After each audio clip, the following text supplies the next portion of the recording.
Dear students, college education rule and teaching में आपका स्वागत है। और हम पंचायत समिति के बारे में अध्ययन कर रहे हैं। तो आगे देखते हैं कि पंचायत समिति के अंतर्गत प्रधान उप प्रधान का निर्वाचन किस प्रकार से किया जाता है, त्यागपत्र हैं किसको दिया जाता है और कब उनको पद से हटाया जाता है, पंचायत समिति की बैठक गणपूर्ति और प्रक्रिया क्या है। तो प्रधान उप प्रधान का निर्वाचन सबसे पहले देखेंगे।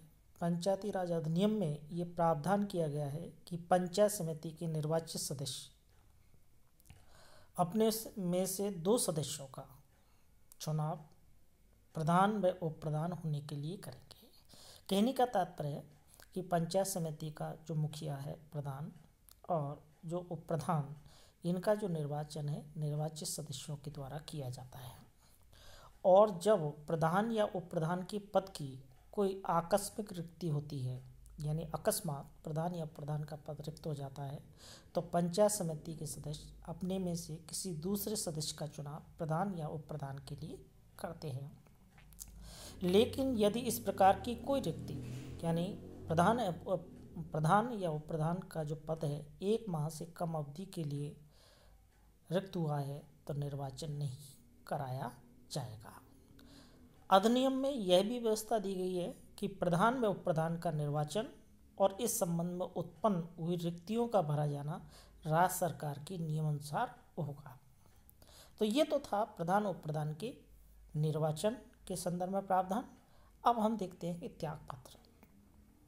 पंचायत समिति के प्रधान के रूप में पद धारण करने वाला कोई भी सदस्य, यानी कहने का तात्पर्य है कि पंचायत समिति का जो प्रधान है वह जिला परिषद के प्रमुख, यानी जो जिला प्रमुख हैं, उनको संबोधित स्वहस्ताक्षरित लेख द्वारा किसी भी समय अपने पद से त्यागपत्र दे सकता है।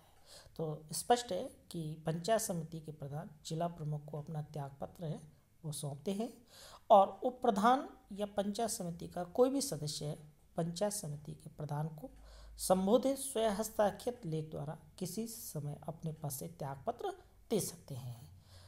इस प्रकार दिए गए प्रत्येक त्यागपत्र निर्दिष्ट प्राधिकारी द्वारा उसकी प्राप्ति की तारीख से 15 दिन की समाप्ति पर यदि वे इस अवधि में प्रत्याहार नहीं कर लिया जाता, यानी वापस नहीं लिया जाता है, तो प्रभावी माना जाएगा।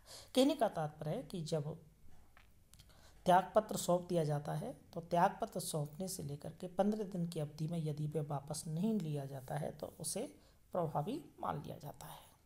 इस संदर्भ में यह भी प्रावधान किया गया है कि प्रधान व उप प्रधान उस समय अपना पद रिक्त कर देंगे जब भी पंचायत समिति के सदस्य नहीं रहते हैं, यानी जब प्रधान और उप प्रधान के पास जब पंचायत समिति की सदस्यता नहीं रहती है तब वे अपना पद छोड़ देंगे। अधिनियम में यह भी प्रावधान किया गया है कि प्रधान व उप प्रधान का जो पद है वो निम्न स्थितियों में भी रिक्त हो सकता है, जिनमें नंबर 1 है कि यदि ऐसा पद धारक पंचायत समिति का सदस्य बने रहने के लिए अपात्र घोषित कर दिया गया हो। दूसरा है अपने पद से हटा दिया गया हो, या अपने पद से त्यागपत्र दे दे, या यदि इस तथ्य का नोटिस की पदधारी के विरुद्ध अविश्वास का प्रस्ताव पारित हो गया है और पंचायत समिति की सूचना पत्र पर भी चिपका दिया गया हो। तो इन परिस्थितियों में भी प्रधान उप प्रधान का जो पद है वो रिक्त हो सकता है। इसके बाद में देखिए पंचायत समिति की बैठक गणपूर्ति प्रक्रिया क्या है। पंचायती राज अधिनियम के अनुसार पंचायत समिति की 1 मास में कम से कम 1 बार बैठक आयोजित करेगी, यानी अधिनियम में ये प्रावधान किया गया है कि पंचायत समिति महीने में कम से कम 1 बार बैठक करेगी, और पंचायत समिति की प्रत्येक बैठक पंचायत समिति के मुख्यालय पर आयोजित की जाएगी। अधिनियम में यह भी प्रावधान किया गया है कि पंचायत समिति की प्रथम बैठक की जो तारीख है वो जिला कलेक्टर द्वारा निर्धारित की जाएगी, जिसकी अध्यक्षता जिला कलेक्टर द्वारा नियुक्त अधिकारी द्वारा की जाएगी, और ऐसा अधिकारी है वो राजस्थान प्रशासनिक सेवा के अधिकारी से नीचे के स्तर का नहीं होगा। इसके बाद यानी प्रथम बैठक के बाद होने वाली बैठक की तारीख है वह भी इस बैठक में निर्धारित की जाएगी, लेकिन प्रधान को यह अधिकार दिया गया है कि वह पर्याप्त कारणों से बैठक का दिन परिवर्तित कर सकते हैं, चेंज कर सकते हैं। साथ ही इस अधिनियम में विशेष बैठक के संदर्भ में प्रावधान किया गया है कि प्रधान को यह अधिकार दिया गया है कि जब कभी उचित समझे तो पंचायत समिति की विशेष बैठक को आहूत कर सकते हैं, अर्थात पंचायत समिति की विशेष बैठक बुला सकते हैं।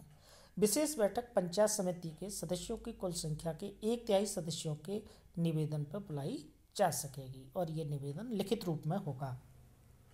यानी कहने का तात्पर्य है कि विशेष जो बैठक है वो प्रधान द्वारा बुलाई जाएगी और ये प्रधान उस समय बैठक को बुलाएंगे जब पंचायत समिति के कुल सदस्यों के 1/3 सदस्य लिखित रूप में निवेदन करें और इस प्रकार का निवेदन प्राप्ति से लेकर 15 दिन के भीतर किसी भी तारीख को यह विशेष बैठक बुलाई जा सकती है। विशेष बैठक के लिए निवेदन करते समय उसमें उद्देश्यों का उल्लेख किया जाना आवश्यक होता है। तो इस प्रकार से पंचायत समिति की विशेष बैठक है वह भी बुलाई जा सकती है।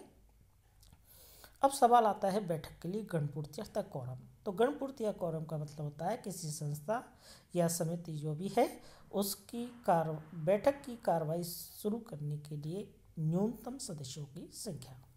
तो पंचायत समिति की बैठक के लिए जो गणपूर्ति है वो सदस्यों की कुल संख्या के 1/3 सदस्यों की उपस्थिति निर्धारित की गई है। यानी पंचायत समिति के कुल सदस्यों का 1/3 सदस्य हैं वो बैठक की गणपूर्ति के लिए आवश्यक है। निर्धारित समय पर जब गणपूर्ति नहीं होती है तो बैठक की अध्यक्षता करने वाला प्राधिकारी 30 मिनट तक प्रतीक्षा करता है और 30 मिनट के बाद अगर गणपूर्ति नहीं होती है तो बैठक को स्थगित कर दिया जाता है। तो इस प्रकार से पंचायत समिति के संदर्भ में ये पंचायती राज अधिनियम में प्रावधान किए गए। Thank you.